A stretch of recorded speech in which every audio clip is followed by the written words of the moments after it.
ضلع ہری پور سے خبر شامل کرتے ہیں۔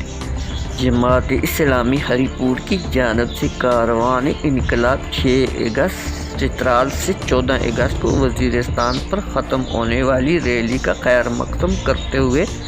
نائب امیر جماعت اسلامی لیاقت بلوچ کی قیادت میں شیراں گیٹ سے صدیق اکبر چوک تک ریلی کا اہتمام کیا گیا۔ شام 6 بجے صدیق اکبر چوک لیاقت بلوچ اور غزن اقبال سمیت نااہل حکومت کی ناقص پالیسیوں، مہنگائی، کرپشن اور لوڈ شیڈنگ اور بےروزگاری کے خلاف اظہار خیال کیا گیا،